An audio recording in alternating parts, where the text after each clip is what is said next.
प्यारे बच्चों, स्वागत है आपका अपने YouTube channel RCI the study point में। आइए हम आज की कक्षा में हिंदी काव्य का जो पहला पाठ है सूरदास के पद लेकर के उपस्थित हुए हैं। तो किताब निकाल लीजिए और साथ में अध्ययन कीजिए। ध्यान से सुनिए जिससे आप व्याख्या कर सकें और व्याख्या करके अच्छे नंबर ला सकें। आपके जो पाठ्यक्रम में जो पेपर में आता है प्रश्न इस प्रकार से बनता है कि ससंदर्भ व्याख्या कीजिए और काव्यगत सौंदर्य लिखिए। तो 1 अंक होता है संदर्भ प्रसंग लिखने का और 4 अंक की व्याख्या होती है और 1 अंक होता है काव्यगत सौंदर्य लिखने के लिए। ठीक है, तो व्याख्या के लिए चरण कमल बंदौ हरिराई। देखिए पहला पद है चरण कमल बंदौ हरिराई। सूरदास जी कहते हैं कि मैं अपने हरि कौन है? भगवान श्री कृष्ण। सूरदास किसके उपासक हैं? श्री कृष्ण के। राई का तात्पर्य होता मालिक।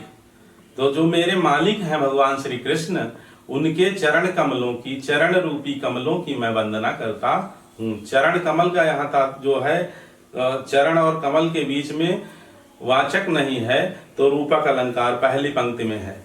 ठीक है, काव्यगत सौंदर्य लिखने के लिए अलंकार छांटना आना चाहिए। ठीक, जाकी कृपा पंगु गिरिलंघ है। जिन चरणों की कृपा से भगवान श्री कृष्ण के चरणार बिंदु की जो युगल चरण हैं उनकी कृपा से पंगु गिरिलंघ है। पंगु का तात्पर्य है लंगड़ा व्यक्ति। गिरिलंघ है पर्वत को लांघ जाए और अंधे को सब कुछ दर्शाई।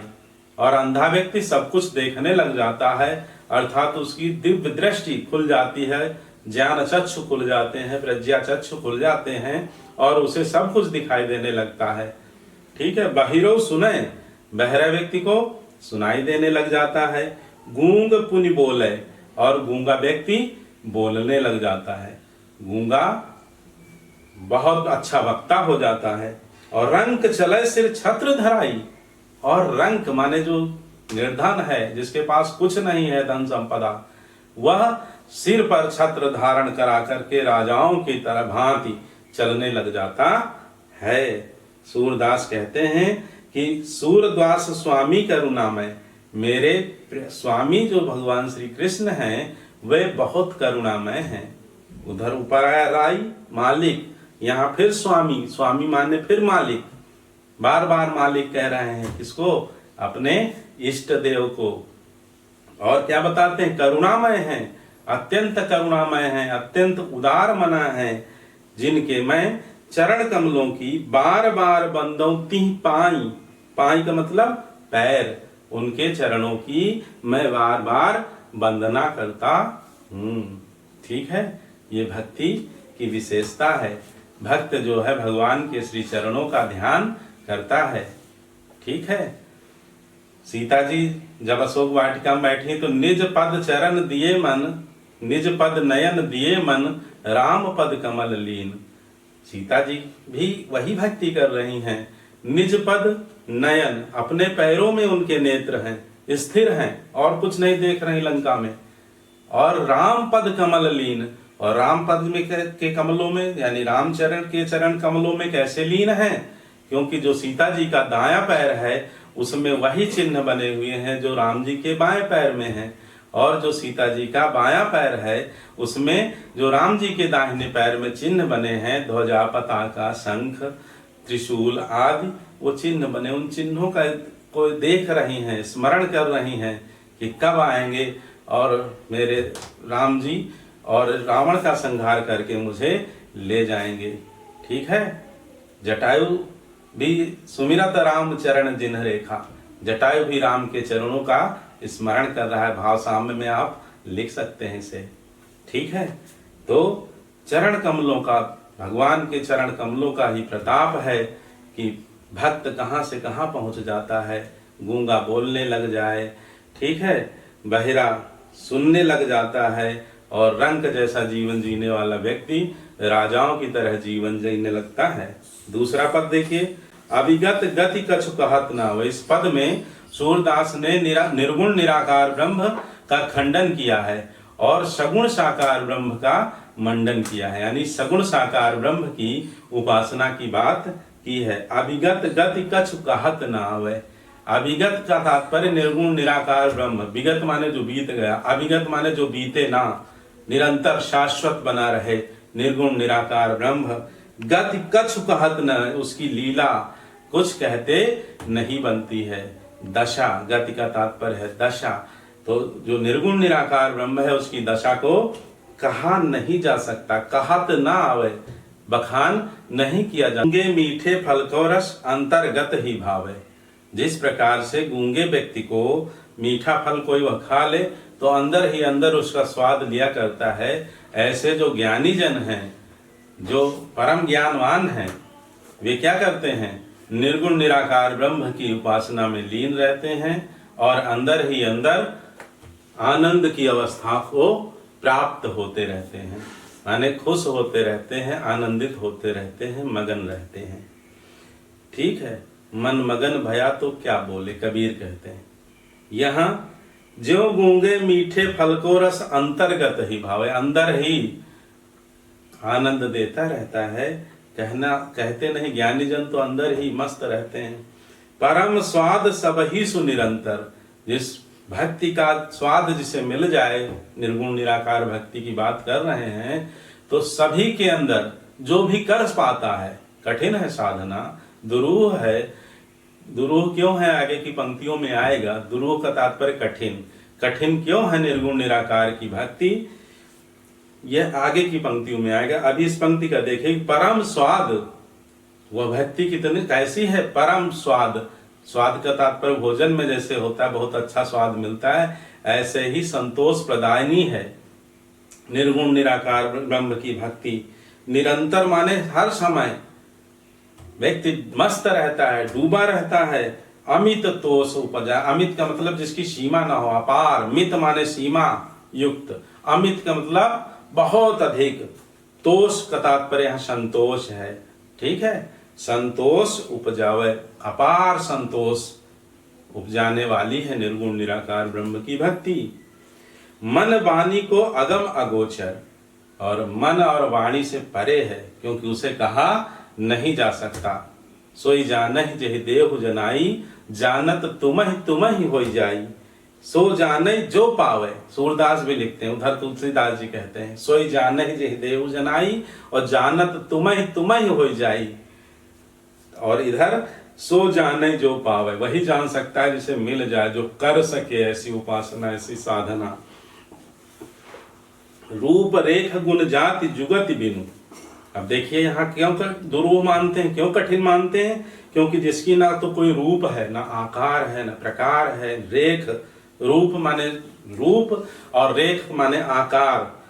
गुण, जिसमें गुण नहीं, निर्गुण है, गुणों से परे है। जो गुण व्यक्ति में होते हैं, दुर्गुण भी होते हैं, लेकिन परमात्मा जो गुणों से परे है। जुगति बिनु, न तो कोई उसका रूप है, सौंदर्य है, न आकार है। रेख का तात्पर्य आकार, न उसमें गुण है, न जाति है, न जुगति, न पाने की कोई युक्ति ही है। साधारण लोगों के लिए, साधारण जीवों के लिए जुगति बिनु निरालंब कित धावे। बिना आलंब के, बिना सहारे के कहाँ भागा फिरे आदमी, जीव बेचारा कहाँ जाए ढूंढे, कैसे ढूंढे, क्योंकि ज्ञानी सभी है नहीं। और ज्ञान जो है, ज्ञान का पंथ कराल महा, तलवार की धार पे धावनु है, कहा गया है। ठीक है, तो सब लोग नहीं साध सकते, ऐसी साधना नहीं कर सकते। सब विधि अगम विचार ही ताते, सब प्रकार से अगम है। अगम माने जहां जाया ना जा सके, उसे अगम कहते हैं। ठीक है, यानी इस मार्ग में सब प्रकार से अगम समझते हैं, सभी लोग नहीं जा पाते, नहीं चल पाते। सूर सगुन ताते, सूर सगुन पद गावे, और इसलिए सूर सगुण साकार ब्रह्म के पदों का गान करते हैं, भगवान श्री कृष्ण की लीला का गान करते हैं। ठीक है, इसके बाद जो दूसरा वीडियो बनेगा उसमें काव्यगत सौंदर्य लिखना सिखाएंगे, कैसे व्याख्या करनी, कैसे काव्यगत सौंदर्य लिखना है। आज पूरे का अर्थ समझ लीजिए, भावार्थ समझ लीजिए। ठीक है। किलकत कान घुटरुवन आवत, तीसरा पद है किलकारी मारते हुए कन्हैया, कान माने छोटे बाल कृष्ण, घुटरुवन आवत। विचार करिए, यहाँ तो सूरदास जी लिख रहे हैं घुटरुवन आवत माने प्रत्यक्ष देख रहे हैं, जावत नहीं लिख रहे हैं। ये भक्त की विशेषता है, वह परमात्मा को पीछे से नहीं देखना चाहता। परमात्मा उसकी तरफ पीठ किए उसे बर्दाश्त ही नहीं होता है, ऐसा देख ही नहीं सकता है। इसलिए लिखते हैं कि किलकत कान घुटरुवन आवत, किलकारी मारती हुए कान्हा घुटनों के बल आ रहे हैं। देखिए सामने से प्रत्यक्ष दर्शन, सामने से देख रहे हैं, दर्शन कर रहे हैं, और आवत लिख रहे हैं। ये भी तो लिख सकते थे किलकत कान घुटरुवन जावत। ठीक है, लेकिन ये भक्त की विशेषता नहीं है। भक्ति में सीधे सामने सामने तदाकार भाव, सामने दर्शन। मणिमय कनक नंद के आंगन, मणियों से जटित नंद जी का आंगन है। कैसा है? मणियों से, सोने का आंगन है और मणियां जटित हैं, उसमें जड़ी हुई हैं। बिंब पकड़िबे धावत, और अपनी परछाई, बिंब माने परछाई, अपनी परछाई को पकड़ने के लिए दौड़ रहे हैं। कौन? हाँ, बाल कृष्ण। भूलना मत, बहुत ध्यान से सुनना प्यारे बच्चों। कबहू निरखि हरि आप छाह को, वे हरि, हरि कौन? भगवान कृष्ण। निरख माने देख करके, आप माने अपनी, छाह को माने छाया को, कर सो पकड़न चाहत, कर माने हाथ होता, कर माने हाथ, हाथ से पकड़ना चाहते हैं। किसे? अपनी छाया को, अपने प्रतिबिंब को। किला की हंसत राजत द्वैदतियां, और उन्हें क्या लगता है कि दूसरा कोई बालक है, मैं उसके साथ खेलूं, तो किलकारी मार करके हंसते हैं। तो राजत द्वैदतियां, अभी उनके दो दांत ही निकले हैं सामने के, तो दोनों दांत राजत माने अत्यंत शोभायमान होते हैं, बहुत प्यारे लगते हैं। और यह सब कौन देख रहा है? एक तो सूरदास जी देख रहे हैं, आंखें नहीं है लेकिन दर्शन कर रहे हैं, लिख रहे हैं, ये दर्शन ही तो कर रहे हैं। वहां तो थे नहीं बाल लीला के समय, लेकिन भाव, ये जो भक्त की जो भाव भूमि होती है बड़ी ऊंची होती है। किस भाव भूमि पर बैठ करके भक्ति कौन सी पंक्ति लिखता है, उसकी व्याख्या करना उस कवि की यही बस की बात होती है। हम सब लोग नहीं समझ सकते, कुछ थोड़ा बहुत भावार्थ समझ जाते हैं जो आपके समक्ष प्रस्तुत किया जा रहा है। किस मनोभूमि पर, किस भाव भूमि पर बैठ करके व्यक्ति लिख रहा होता है, ये तो केवल वह ही जानता है। तो आइए देखते हैं। किलकारी मार करके हंस रहे हैं, सूरदास जी देख रहे हैं, उधर नंद रानी देख रही, यशोदा मैया। ठीक है।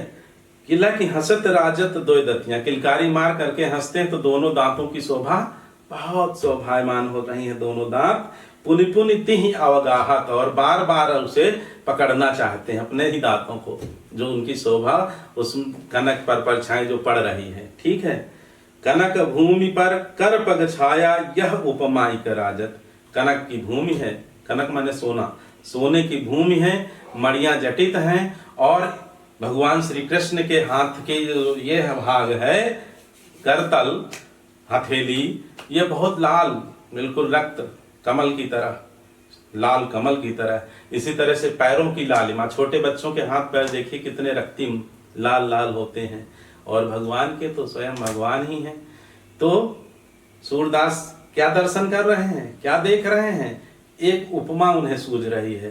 क्या? कि कनक भूमि पर कर पग छाया, यह उपमा इक राजति, करि करि प्रतिपद प्रतिमन वसुधा। प्रत्येक पद के उनके चलने पर वसुधा जो है पृथ्वी क्या करती है? कमल बैठकी साजती, कमल की बैठकी सजा रही है। जैसे आप बैठते हैं स्टूल पर, कुर्सी पे, ठीक है, ऐसे ही मानो कमल खिल रहा हो, धरती कमल खिला रही हो, और उस कमल पर कौन बैठ रहे हो? प्रतिपद, एक ही पद आगे बढ़ने पर, एक पैर आगे बढ़ाने पर, घुटनों के बल चूंकि वो चल रहे हैं, तो थोड़ा सा भी आगे जैसे बढ़ते तो लगता है कि एक नया कमल खिल गया और उस पर वे बैठ रहे हैं। क्यों ऐसा लग रहा है? क्योंकि शस्य श्यामला, धरती कैसी? शस्य श्यामला। भगवान श्री कृष्ण का शरीर कैसा? श्यामल है। ठीक है। तो धरती, यहाँ भगवान श्री कृष्ण के शरीर का रंग बताया गया है, और जो कमल है वह उनके हाथ पैरों करतल और हथेली और पैरों के जो रंग है लाल कलर, उसका जो है रंग कमल के जैसा है। तो ऐसा लगता है कि एक एक पैर जैसे आगे बढ़ा रहे हैं तो धरती जो है कमल को सजाए दे रही है बैठने के लिए। ठीक है। बाल दशा सुख निरख जसोदा, ऐसी बाल दशा के सुख को निरख कर, निरख माने देख करके,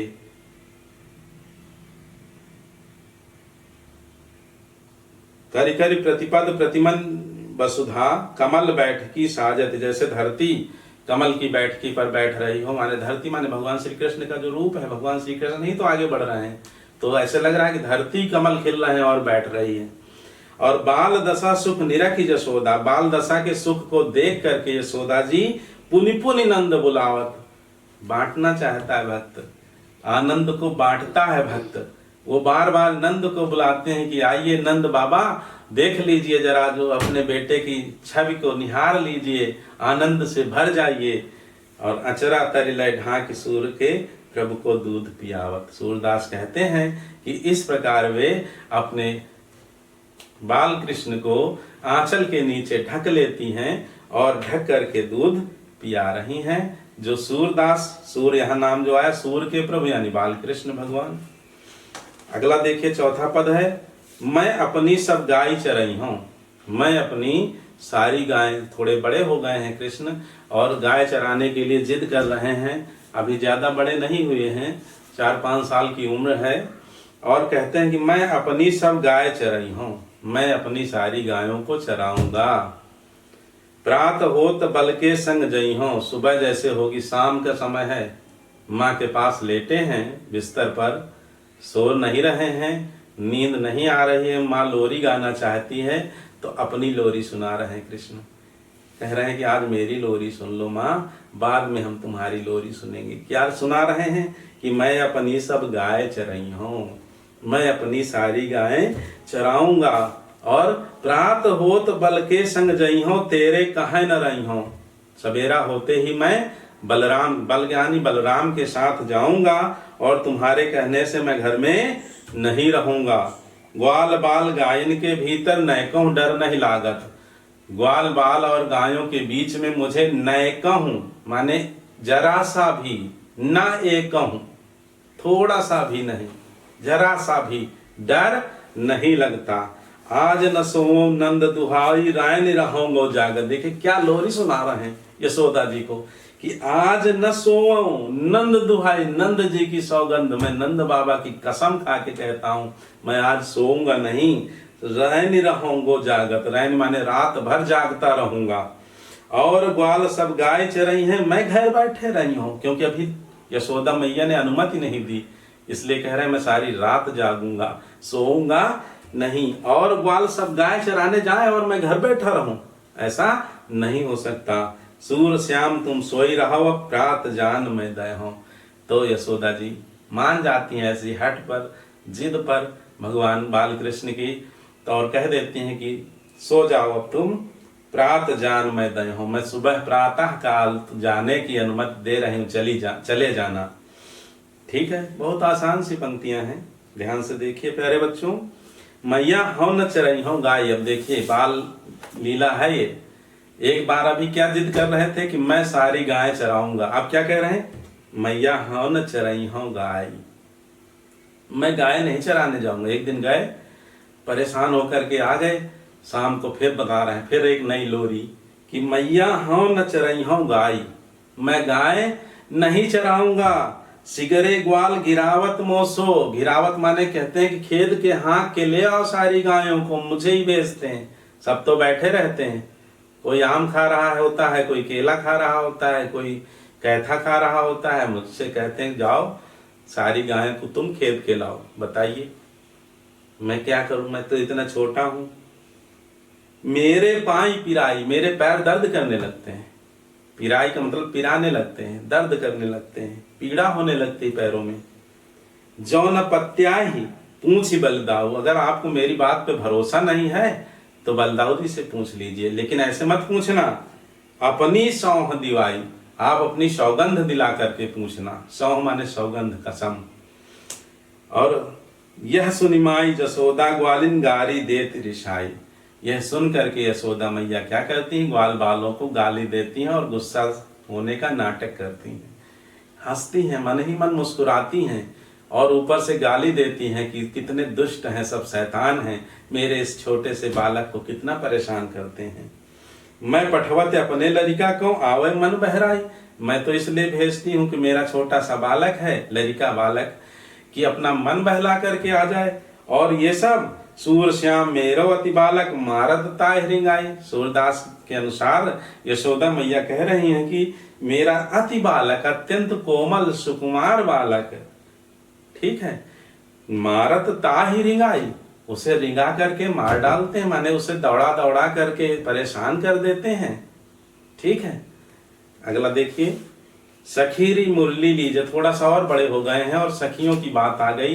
भगवान श्री कृष्ण मुरली बजाते हैं और मुरली बजाते हैं तो इतने तल्लीन हो जाते हैं कि और किसी की सुध बुध नहीं रहती, ध्यान नहीं रहता है। और गोपियां चाहती कि मुझसे बात करें, तो और वो गोपियों से बात नहीं करते हैं, क्योंकि वो बांसुरी की धुन में जब बांसुरी बजाते हैं तो उसी में मस्त रहते हैं। बांसुरी निरंकार का प्रतीक है, खोखली होती, पोली होती, अपने स्वरों से तान छेड़ देते हैं तो कुछ नहीं देखते। तो सखीरी मुरली लीजे चोरी। गोपियां कहती कि हे सखियों, मुरली इनकी चुरा लो, ऐसे काम बनेगा नहीं, बहुत जो है हो गया, अब सहा नहीं जाता है। ये उसी में हर समय मस्त रहते हैं। जिन गोपाल कीन्हे अपने बस प्रीति सबन की तोड़। सबकी प्रीति, सबके प्रेम को तोड़ करके इस बंसी ने, ये मेरी जो सौतन है, इसने सबकी प्रेम को तोड़ दिया है। हमारे बीच जो था परस्पर प्रेम, और अपने ही रंग में रंग लिया है इसने, अपने ही मोह पास में बांध लिया है। छिन इक घर भीतर निशिबासर धरत न कबहु छोरी।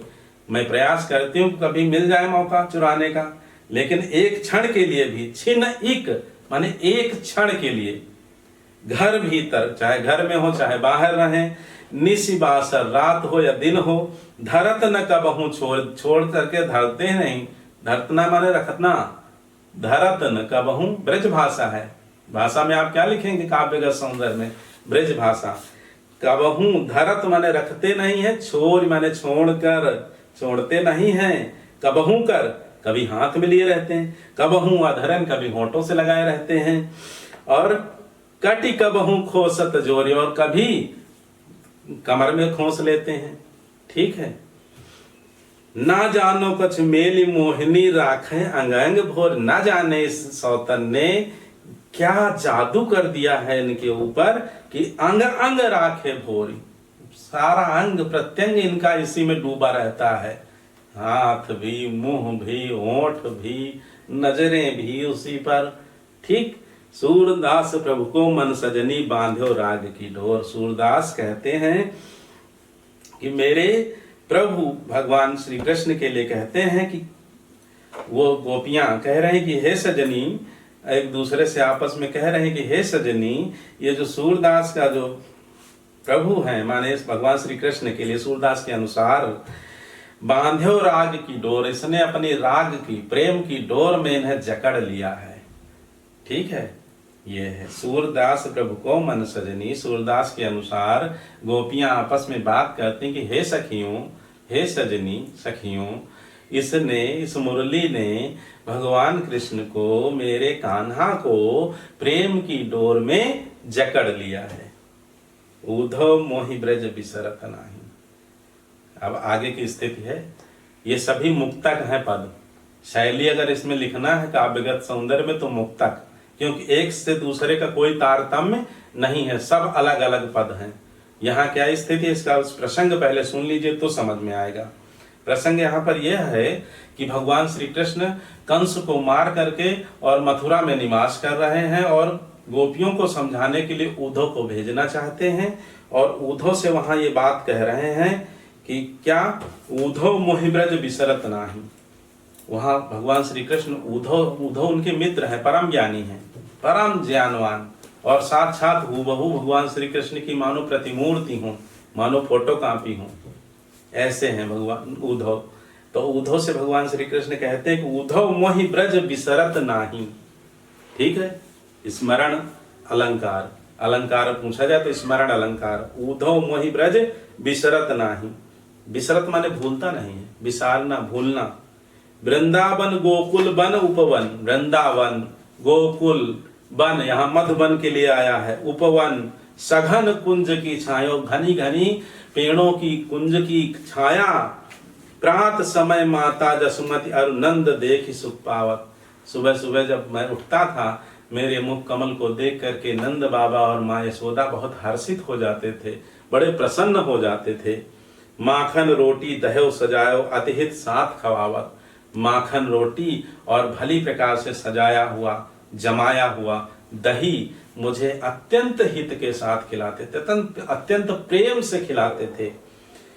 गोपी ग्वाल बाल संखेलत सब दिन हंसत सिरात। गोपियों ग्वाल बालों के साथ हंसते हुए खेलते हुए सारा दिन कब निकल जाता था पता ही नहीं चलता था।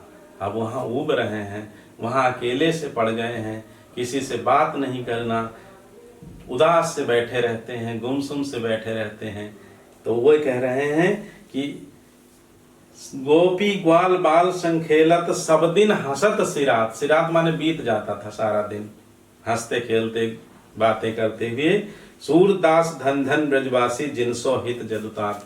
सूरदास कहते हैं कि धन्य है वो सभी ब्रजवासी, ब्रज के रहने वाले लोग, जिनसो हित जदुतात, जिनके हितैषी, जिनसे प्रेम यदुतात का है, भगवान कृष्ण का है। जदुतात माने यादव कुल में जन्म लेने वाले भगवान श्री कृष्ण का है।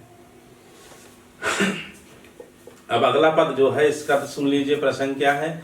भगवान श्री कृष्ण ने उद्धव को भेज दिया। उद्धव आकर के ज्ञान का संदेशा गोपियों को सुनाना चाहते हैं कि जिससे गोपियों की जो मन की पीड़ा है कुछ कम हो जाए, जो विरह वेदना है कुछ शांत हो जाए, विरह के जो आंसू है वो कुछ थम से जाएं। लेकिन देखिए गोपियों की क्या दशा है और उद्धव क्या कह रहे हैं। उद्धव से गोपियां कह रहे हैं कि हो हे उद्धव मन न भय 10-20। गोपियों से उद्धव कहते हैं कि तुम निर्गुण निराकार ब्रह्म का चिंतन करो, आंख बंद करके ध्यान करो, वो निरंतर तुम्हारे पास हैं। गोपियां फिर यहाँ खंडन किया गया है निर्गुण निराकार ब्रह्म का और सगुण साकार ब्रह्म भगवान श्री कृष्ण की लीला का, स्मरण का और उनके सानिध्य का वर्णन किया गया है कि उद्धव मन न भय 10-20। वहे उद्धव 10-20 मन नहीं है मेरे, केवल एक मन है, एक मन था, है नहीं। एक हुतो सो गयो श्याम संग। वो कहाँ चला गया? श्याम सुंदर के साथ प्रस्थान कर गया मथुरा को अवराध है ईश। अब जो तुम दूसरे ईश्वर की आराधना, निर्गुण निराकार अव्यक्त अगम अगोचर ब्रह्म की बात कर रहे हो, मैं कैसे करूं, कैसे साधूं? मन हो तो करूं ना, मन से ही तो होता है सब। इंद्री शिथिल भई केशव बिन ज्यों देही बिनु शीस। सारी इंद्रियां हाथ पैर आंख नेत्र कान, ये सभी इंद्रियां क्या हुई हैं? बिना केशव के, बिना श्री कृष्ण के शिथिल हो गई हैं, अत्यंत ढीली हो गई हैं।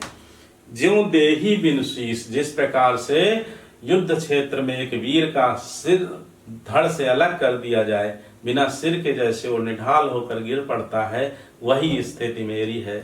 मैं तुम्हें दिख रहा है कि मेरा सिर लगा है, लेकिन मेरी स्थिति वही है जैसे बिना शीश के धड़। आशा लागी रहती तन श्वासा। आशा लगी रहती है और इसीलिए तन में श्वास चल रही, अन्यथा श्वास भी निकल चुकी होती, प्राण पखेरु उड़ गए होते। लेकिन जीवित हैं तो एकमात्र इस आशा में। कौन सी आशा?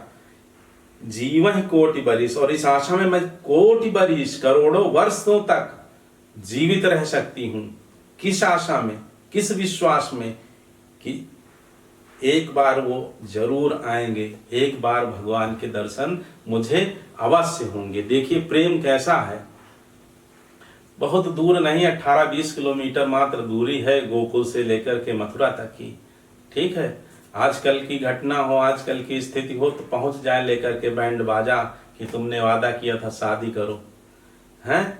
लेकिन गोपियां भगवान श्री कृष्ण जो राज कार्य करना चाहते हैं, जो पृथ्वी को दुष्टों का संहार करके पाप मुक्त करना चाहते हैं, उस कार्य में बाधक नहीं बन रही, साधक हैं, हित साधक हैं। यही सच्चा प्रेम होता है, जिसमें त्याग होता है, जिसमें स्वार्थ नहीं होता, जिसमें देने की भावना, सुख देने की भावना होती है, दुख देने की भावना नहीं होती। ठीक है, निष्काम प्रेम ये है गोपियों का। नहीं 18-20 किलोमीटर दूरी क्या है, सुबह 4 बजे उठ करके बढ़िया लड्डू पूड़ी तरकारी बनाए और लेकर के चल दे बैलगाड़ी में बैठ करके, 10-12 बजे तक पहुंच जाएंगी, दर्शन भी हो जाएंगे, उलाहना भी हो जाएगा। लेकिन नहीं, ठीक है, तो ये प्रेम की पराकाष्ठा है। तुम तो सखा श्याम सुंदर के सकल जोग के ईश, तुम तो श्याम सुंदर के सखा हो, मित्र हो। कौन? उद्धव। सकल जोग के ईश, जोग का तात्पर्य योग साधना, सभी प्रकार की योग साधना आप कर सकते हो, स्वामी हो इसके।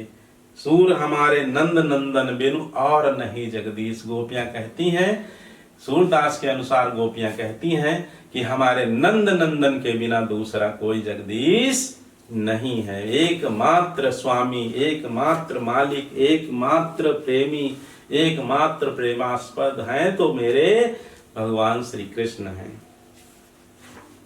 अगला देखिए, उद्धव जाए तुम्हें हम जाने। उद्धव थोड़ा और समझाने का प्रयास करते हैं तो डांटने लगती हैं। अब देखिए फटकार लगा रही हैं उद्धव को। उद्धव जाओ तुम्हें हम जाने, जाओ उद्धव तुमको हम पहचान गए, तुम मेरी पीड़ा को, वेदना को दूर करने के लिए नहीं आए हो, अपितु बढ़ाने के लिए आए हो। श्याम तुम्हें यहाँ क्यों नहीं पठायो, तुम हो बीच भुलाने। मेरे श्याम सुंदर तुम्हें यहाँ नहीं भेज सकते, तुम बीच में कहीं भूल करके, रास्ता भटक करके इधर आ गए हो। ब्रज नारी सो जोग कहत हो, बात कहत न ल जाने। ब्रज नारियों से तुम योग साधना की बात करते हो, ऐसी बात कहते हुए तुम्हें लज्जा नहीं आई? बात कहत न ल जाने, बात कहते हुए तुम्हें लज्जा नहीं आई?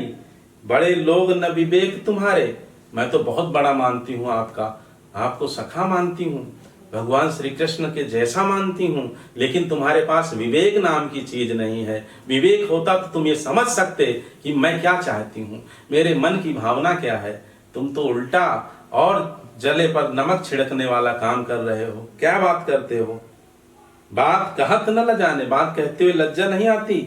बड़े लोग न विवेक तुम्हारे, ऐसे भय आयाने। मैं तो बड़ा मानती हूँ लेकिन तुम्हारे पास विवेक नहीं है, ऐसी अज्ञानता पूर्ण बातें करते हो। आयाने माने अज्ञानता पूर्ण बातें करने वाले अज्ञानी। हमसो कही लई हम सह गए, जिय गुण ले हुसयाने। हमसे तो कह दिया, मैंने सह लिया, लेकिन यह बात अच्छी तरह से आप जी में गुण लो, माने समझ लो, विचार कर लो। क्या? कहाँ अबला कहाँ दिशा दिगंबर। हम सभी क्या है? अबला। अबला अपने को क्यों कह रहे हैं? क्योंकि मेरे एकमात्र बल कौन है? भगवान श्री कृष्ण। जो दूसरे का बल, दूसरा कोई बल समझे ही ना।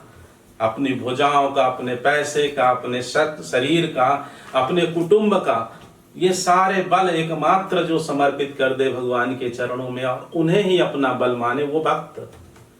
तो गोपियां कहती हैं कि कहाँ अबला कहाँ दिशा, हम तो अबला हैं। ठीक है, कहाँ दिशा दिगंबर, और कहाँ दशा दिगंबर, और कहाँ नग्नावस्था में कह रहे हो कि मैं रहूं, इस तरह से ज्ञान साधना करूं, राख लगा लूं और जटाएं बड़ी बड़ी रख लूं। कैसे कैसे बोझ ढोने की बात करते हो। मस्ट करो पहचाने, मजाक करते हो। सांच कहो तुमको अपनी सौ बूझती बात निदाने। सच कहो, मैं तुमको, तुम्हारी सौगंध है, तुमको अपनी सौ बूझती बात निदाने। जो मेरा निदान है वह बात करिए, जो मेरी समस्या का समाधान हो, ऐसी बात करिए मुझसे ऐसी बात मत करिए निर्गुण निराकार के भक्ति की। ठीक है, मेरा निदान क्या है आप इसे समझिए पहले। मेरी मन की पीड़ा कैसे दूर होगी, मेरी विरह वेदना कैसे मिटेगी, इस तरह की बात यदि करना है तो करिए, अन्यथा चले जाइए। सूर श्याम जब तुम्हें पठायो, तब न कहूं मुस्काने। सूरदास के अनुसार गोपियां पूछ रही हैं, क्या जब तुमको उद्धव, तुमको जब भगवान कृष्ण मेरा कन्हैया भेज रहा था, तुम्हें भेज रहे थे जब तुमको, तब न कहूं मुस्काने, तो जरा सा मुस्कुरा तो नहीं दिया था? यानी मेरे साथ मजाक तो नहीं किया? तुमको भेज करके मेरे साथ मजाक करना चाहते हो? बताइए उद्धव। अब उद्धव क्या बताएं, सन्न गन्न, सारी मति नष्ट हो गई, सारा ज्ञान धरा रह गया। और इसके बाद अगला पूछ लेती हैं तो फिर तो हैंड करचीफ निकाल लिया, पसीना छूट गया उद्धव का। क्या पूछ लिया? प्रश्न क्या करती हैं कि निर्गुण कौन देश को वासी? जो निर्गुण निराकार ब्रह्म है, समझ में आ रहा बच्चों? निर्गुण कौन देश को वासी हो? निर्गुण निराकार ब्रह्म किस देश का वासी है, कहाँ रहता है? मधुकर कही समझाई सौदय बूझत साँच नहासी। हे मधुकर, सच सच बताना, सौ है तुम्हें, कसम है तुम्हें, बूझत साँच नहासी। मैं पूछ रही हूं, सच सच बताना, हंसी मत करना। को है जनक उस निर्गुण निराकार ब्रह्म का। आओ गौ पुण्य कियो आपनो जोरे करो गो गासी। यदि मुझसे मजाक करोगे तो इसका फल तुम्हें बहुत बड़ा भयंकर भुगतना पड़ेगा। सुनत मौन हुए रहो बावरो सूर सबय मत नासी। सूरदास जी कहते हैं कि उद्धव ने जब ये सब सुना तो बावले से, यानी पागलों सी था हो गई। होए रहो बावरे, रहो बावरो माने पागल से हो गए, भुला गए कि मैं कौन हूं, क्या हूं, यहाँ क्यों आया हूं। स्थिति ये हो गई। और वे भी गोपियों की दशा में, गोपियों के भगवान श्री कृष्ण के प्रति प्रेम के रंग में रंग गए। सूर सबय मति नासी, उनकी सारी मति, सारा विवेक, सारा ज्ञान नष्ट हो गए। नासी माने नष्ट होना। अंतिम पद है, देखिए इसे। संदेशो देवकी सो कहियो, हाँ तो धाई तिहारे सुत की यशोदा मैया। उद्धव को के हाथ संदेश भिजवा रही हैं। ये इसका प्रसंग है। उद्धव चल रहे हैं, विदा हो रहे हैं। उद्धव आए थे ज्ञान देने और ले करके जा रहे हैं अगाध भक्ति। अगाध भक्ति के सागर में डूबते उतराते हुए उनका हृदय हिलोरे ले रहा है। बहुत अथाह भक्ति भर गई है और भगवान श्री कृष्ण ने इसीलिए भेजा भी था। तो देवकी जी के पास संदेशा यशोदा मैया भिजवा रहे हैं कि संदेशो देवकी सो कहियो। जाकर के ये संदेशा देवकी जी से कह देना कि हाँ तो धाई तिहारे सुत की, मैं तुम्हारे सुत की धाय माँ हूँ। पालने वाली जो माँ है उसे धाई कहते हैं, धाय माँ। पन्ना धाय का नाम सुना होगा, कक्षाओं में पढ़ करके आए हो आप लोग। तो हम तो धाई तिहारे सुत की, हम यद्यपि तुम्हारे पुत्र की धाय माँ हैं, वास्तव में जन्म देने वाली माँ तो आप ही हो। मया करत ही रहियो, तो हम पर अपनी दया और माया बनाए रखना। यद्यपि टेव तुम जानती उनकी, यद्यपि आप उनकी आदतों को जानती हैं, पहचानती हैं, उनकी किनकी? भगवान श्री कृष्ण की। तौ मोहि कही आवे, तब भी मुझसे कही आता है, माने मुझे कहना पड़ रहा है। मेरा मन पता नहीं क्यों कचोट सा रहा है, बार बार ये बात कहने का मन कर रहा है कि प्रात होत मेरे लाल लड़े ते माखन रोटी भावे। सुबह सुबह का जो ब्रेकफास्ट है वह क्या है उनका? माखन और रोटी। सुबह सुबह उन्हें माखन रोटी बहुत भाता है। और तेलो बटनो अर तातो जल ताहि देख भज जाते। तेल उबटन और गरम गरम जल, शीत ऋतु में, ठंडी में जब गरम जल लेकर के मैं रखती, उबटन लाती, तेल लाती तो देख करके भाग जाते। ताहि देख ही भज जाते, भाग जाते थे। जोई जोई मांगत सोई सोई देती। ऐसे आप उनसे प्रेम करना, ऐसे आप उनसे स्नेह करना कि जोई जोई मांगत सोई सोई देती। जो जो वो मांगते थे वह देती थी। और तब फिर क्रम क्रम करके नहाते। उबटन लगाने का ये शर्त, फिर तेल लगाने की ये शर्त पूरी करो माँ, फिर नहाने की ये शर्त पूरी करो। इस तरह से क्रम क्रम करके क्रमशः वे नहाते थे। तो इतना माया, इतना प्रेम स्नेह उन्हें आप प्रदान करना, क्योंकि बड़े नटखट हैं, थोड़ा सा लाडले, थोड़ा सा दुलारे, मेरी लाड़ प्यार ने थोड़ा सा उन्हें नटखट बना दिया है, बिगाड़ दिया है। जोई जोई मांगत सोई सोई देती, क्रम क्रम करके नहाते। जो जो मांगते थे वो जब मैं देती थी तो फिर वो नहाते थे। और सूर पथिक सुन मोहि रैन दिन, बढ़ो रहत और सोच। सूरदास के अनुसार पथिक माने यहाँ उद्धव के लिए कह रहे हैं कि सुन मोहि रैन दिन, मुझे यह सुन करके रात दिन बहुत मन में, और माने हृदय में सोच बढ़ा हुआ है कि मेरो अलक लड़े तो मोहन वहीं है करत सकोच। जब से मैंने सुना है कि वहाँ गुमसुम से रहते हैं ज़्यादा नहीं बोलते किसी से, उदास उदास से रहते हैं। तब से मेरे अलग लड़े तो मेरे प्यारे, अलग लड़े तो माने मेरे नैनों के तारे, बहुत प्यारे मोहन वहीं करत संकोच, बहुत संकोच करते होंगे।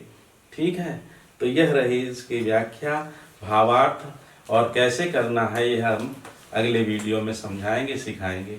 ठीक है बच्चों, तब तक पढ़ते रहिए, व्यस्त रहिए, मस्त रहिए।